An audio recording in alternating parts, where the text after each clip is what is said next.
النمرود بن كنعان أول إنسان كيعقد صفقة مع إبليس، وأول من تحدى الله سبحانه وتعالى في ملكه، وأول حاكم كيحكم الأرض طولا وعرضا، وكان كيتغدى وكيتعشى 2 مرات وعمره بات شبعان. هذا الملك كان طاغي لدرجة كان كيجبر الناس يعبدوه والعياذ بالله، وكان كيقول لهم بأنه أنا الإله ديالكم والأوامر ديالو مطاعة، وكل واحد كيرفض كيكون المصير ديالو الموت. والنمرود تولد في بابل في العراق، والفترة اللي حكم فيها هي في عهد النبي إبراهيم عليه السلام، والاصول ديالو كترجع لحفيد سيدنا نوح عليه السلام. ملي تولى الحكم تجبر وطغى وتوسع حتى حكم الارض وسيطر عليها وعلى مختلف بقاعها. والنمرود كان كيملك جاه وسلطه، والجيوش ديالو ما يقدر يتحداها حتى حد في ذاك الوقت. وفي فتره حكمه عم الخراب والفساد في الارض، وقدر يبقى حاكم لمده 400 سنه. وانتم تخيلوا معايا طول هذه المده، وطول هذه المده عاشوا الناس ابشع انواع الظلم والطغيان. ولكن في اخر حكمه كانت الخاتمه ديالو مدلولة، وتبع معايا باش تعرف كيفاش. النمرود باه كان ملك قبل منه، وكان عايش حياة الرفاهية واللي حل فمه عليها ديالو واللي شافها كلها ديالو. وقبل ما يتولى الحكم كان الشر كيتربى في قلبه، والحلم ديالو هو انه يحكم الارض. واحد الامسية النمرود في القصر ديالو والجواري دايرين به، وكيتفاجئ بواحد الشخص دخل عنده. الشكل ديالو غريب واللباس ديالو كله اسود، وتخطى كل خطوط الحراسة وقدر يوصل حتى لعنده.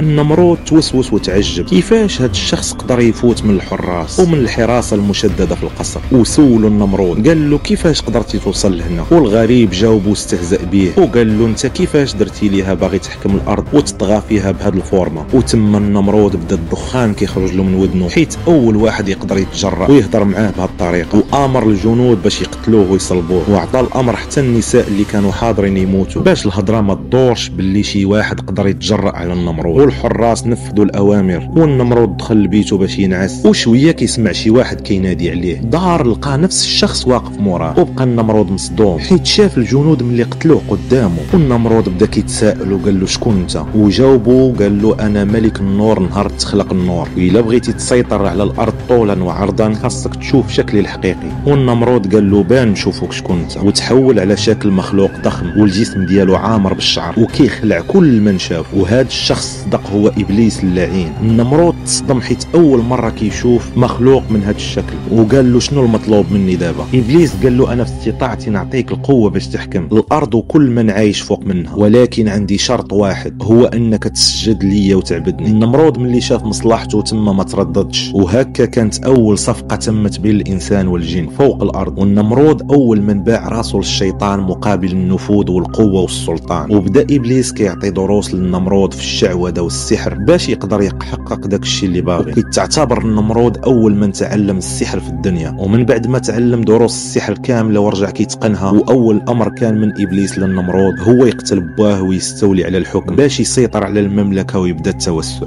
وداك الشيء اللي كان النمرود قتل باه وشد الحكم، وكان اول ملك يلبس التاج فوق راسه. ومن هنا جات ثقافه وضع التاج فوق الراس اللي جات من عند ملوك الجن، حيت هما اللي كانوا كيوضعوا التاج فوق ريوسهم. وبدا النمرود كيتوسع في الارض مستغل قوه جيشه والسحر اللي تعلمه من ابليس، حتى في الاخير قدر يحكم الارض من المشرق حتى المغرب، وامر الناس باش يسجدوا ليه. وكان كيتحكم في الطعام اللي فوق الارض، وكيطعم لمن بغى وكيحرم منها اللي بغى. وواحد الليله من الليالي النمرود ناعس وحلم باللي واحد الكوكب جا وغطى الشمس حتى ما بقاتش كتبان الاشعه ديالها. وفاق في الصباح استدعى جميع المفسرين باش يفسروا له الحلم اللي حلم. ملي جاو سمعوا الحلم وقالوا له باللي هذا العام غادي يتزاد واحد المولود جديد وغادي تكون نهايتك على يد. وبقوه الشر والطغيان عطى امر باش اي مولود غادي يتزاد في هذا العام غادي يتذبح. وفي نفس العام تزاد سيدنا ابراهيم عليه السلام، غير هو الام ديالو خباته ملي سمعت هذا الخبر باش ما يتذبحش ولدها. ودازت الاعوام وكبر سيدنا ابراهيم عليه السلام، والناس كيجيو من كل مكان باش ياخذوا المونه والماكله من عند النمرود.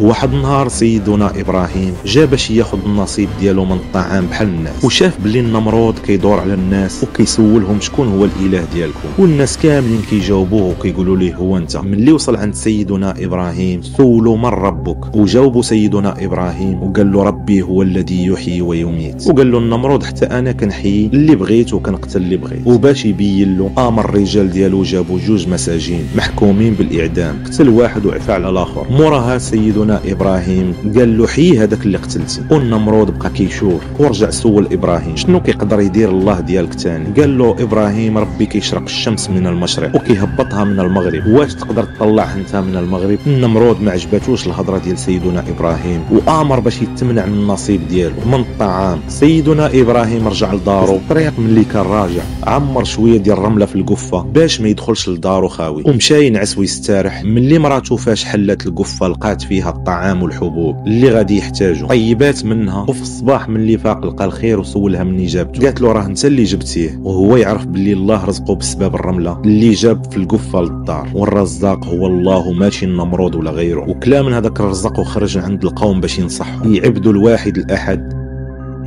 وما يبقاوش يعبدوا النمرود والاصنام.